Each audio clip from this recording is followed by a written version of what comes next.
안녕하세요. 내가 사는 주식이 미사일처럼 떡상하길 바라는 마음으로 미국 주식 사늘기 미사일TV입니다. 하루가 멀다 하고 하락하고 있는 미국 시장입니다. 3대 지수는 오늘도 하락하면서 다우존스는 보합, 나스닥은 0.51% 하락하면서 11,000포인트를 깨고 있으며 S&P 500은 0.19% 하락하면서 아쉽게 하락 마감했습니다. 그 결과 나스닥은 4일 연속으로 그리고 S&P 500은 5일 연속으로 하락하는 지긋지긋한 모습을 보이고 있습니다. 나스닥은 11월 말에 있었던 파월의 연설 때문에 폭등했습니다. 그렇지만 주가는 다시 줄줄 흘러내리면서 상승분을 다 반납하고 또다시 CPI 지수 발표 때 상승했던 저점까지 다시 내려왔고 그 상승분마저도 뱉어낼 기세를 보이고 있습니다. 한때 70 이상까지 올라갔던 탐욕 지수는 하락하면서 58까지 하락했지만 여전히 지금 같은 상황에는 높게 나오고 있는데요. 추가적인 하락이 기대되는 상황치고는 아직도 너무 높지 않나 생각이 듭니다. 오늘은 짧은 시황 다음에 요즘 시장에 대한 저의 생각을 말씀드리겠습니다. 도대체 왜, 뭐 때문에 CPI도 좋고 PPI도 좋고 파월 형님 연설도 좋았는데 주가가 이렇게 빠지고 있을까요? 가장 큰 원인은 아래 공포입니다. 아래 공포는 우리가 잘 아는 경기 침체를 뜻하는 영어 단어 리세션의 앞자리를 따온 것이라고 생각하시면 되겠습니다. 즉, 경기 침체나 경기 둔화에 대한 우려가 지속적으로 커지면서 기술주 중심으로 주가가 폭락 그리고 미국 증시의 투자 심리 위축을 불러오는 것입니다. 최근 들어서 미국 월스트리트 거물들이 지속적으로 경기 침체 가능성을 경고하고 있습니다. 미국 최대 은행인 JP 모건 체이스의 제이미 다이먼 CEO는 현지 시간으로 6일 CNBC 방송과의 인터뷰에서 경기 부양으로 소비자들이 1조 5천억 달러의 초과 저축을 하고 지출을 늘릴 수 있었다고 말하며 인플레이션이 모든 것을 잠식하고 있다며 우려의 말을 덧붙였습니다. 그와 동시에 그 1조 5천억 달러는 내년 중반쯤에 바닥날 것이라고 말했습니다.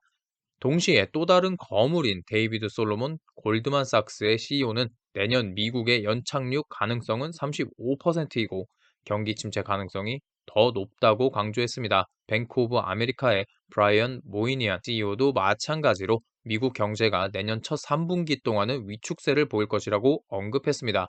그리고 이미 자사카드의 소매 지출 성장세가 최근 몇 주 사이에 크게 둔화했다고 언급했습니다. 또 다른 거물 중 하나인 웰스파고의 찰리 샤프 CEO는 이미 경기 둔화는 일어나고 있다고 말했습니다. 미국인들의 신용카드 사용액 증가세가 주춤하고 있으며 직불카드 거래량도 이전보다 많이 늘어나지 않았다고 말하며 소비 냉각 현상에 대해서 지적했습니다. 이들을 제외하고도 수많은 은행권 거물들이 미국의 경기 침체를 우려하는 발언을 쏟아내면서 주식 투자자들의 투자 심리를 계속해서 위축시키고 있는 상황입니다. 또 다른 원인 중 하나는 단연코 우크라이나와 러시아의 지정학적 리스크입니다. 어제자 뉴스에 따르면 우크라이나가 러시아 본토에 공격을 감행하기 시작했다고 합니다. 이미 이틀째 본토 공격을 했다고 하는데요. 우크라이나에서만 전쟁이 터져도 난리인데 러시아까지 전장이 넓어지면서 푸틴도 강경 대응을 할 것이라는 예측이 나오고 있는 상황입니다. 이미 푸틴은 국가안보위를 긴급 소집하고 대응책을 강구하는 것으로 알려졌는데요. 다행스럽게도 미국은 우크라이나의 러시아 본토 공격에 있어서 지원은 하지 않는다고 명백하게 밝히며 더 이상의 확전은 막으려는 모습을 보이고 있습니다. 러시아가 호언장담하면서 속전속결로 끝내겠다던 전쟁이 올해 초부터 장기화되고 되려 자신들의 본토까지 공격받게 되면서 이 둘의 지정학적 리스크가 커지는 상황입니다. 벌써부터 최악의 경우인 핵전쟁이나 제3차 세계대전 이야기도 나오고 있는 상황이죠. 당연히 전쟁의 격화 그리고 장기화에 대한 우려는 주식시장을 냉각시키기에 굉장히 좋은 재료입니다. 자, 오늘의 시황은 제가 하고 싶은 말이 많아서 여기까지 하겠습니다. CPI 지수가 좋게 나왔을 때만 해도 시장은 산타랠리가 올 거라고 그렇게 오바들을 떨었습니다. 다음날 PPI 지수마저도 높게 나오니까 개미 투자자들, 유튜버들, 뉴스들 할 거 없이 전부 산타랠리가 시작될 것이라고 이미 들떠 있었습니다. 하지만 그 이후에 지속적으로 횡보한 미국 시장은 또 시장을 실망시키고 말았습니다. 그러면서 산타랠리? 아니, 사탄랠리가 올 것이라고 또 시장은 울상을 지었습니다. 그러면서 산타랠리를 위한 재료만을 기다리고 있었습니다. 그러다가 때마침 파월 의장의 연설에서 듣기 싫은 이야기는 싹 빼고 듣고 싶은 이야기만 듣고 주가를 폭등시켰습니다. 파월 의장은요, 여태까지 연준 위원들이나 본인이 항상 해왔던 이야기를 했습니다. 속도 조절에 대한 이야기, 즉 시장이 좋아하는 재료를 말했습니다. 그리고 또 반대로 시장이 싫어하는 최종 금리를 기존보다 더 인상해야 한다고도 말했습니다. 듣기 싫은 거는 그냥 듣지도 않고 듣고 싶은 것만 들은 것은 시장이에요. 본인 탓입니다. 그 이후에 또다시 각종 뉴스, 유튜브에서는 설레발 치면서 산타랠리 온다 이렇게 떠들어댔죠. 그 이후에 S&P 500 기준으로 5일 연속 하락한 지금은 또 산타랠리 온다는 말은 쏙 들어가고 사탄랠리 올 거다, 경기 침체 올 거다 이런 식으로 이야기합니다. 그런 식으로 설레발 치는 사람들은 그냥 주식을 하면 안 됩니다. 자, 그리고 경기 침체 이후에는 항상 주식 시장은 다시 상승해 왔습니다. 그것을 반복하면서 미국의 주식 시장은 전고점을 깨면서 상승해 왔습니다. 제가 너무나도 자주 보여드린 자료를 한번 보시겠습니다. 보시다시피 미국 시장은 항상 경기 침체를 겪어왔고요. 짧게는 5년, 그리고 길게는 10에서 15년 주기로 경기 침체가 왔습니다. 물론 2년 전 코로나 때는 굉장히 특이한 케이스니 제외하셔도 좋습니다. 자, 그리고 경기 침체 이후에 무조건 시장이 상승했다고 해서 하락이 없이 상승만 한 게 아닙니다. 저희가 지난 차트를 이렇게 보니 이때는 상승장이었구나 할 수가 있는 것일 뿐이죠. 상승장에서도 하락은 항상 있었고요. 폭락도 있었고요. 악재들도 많았습니다.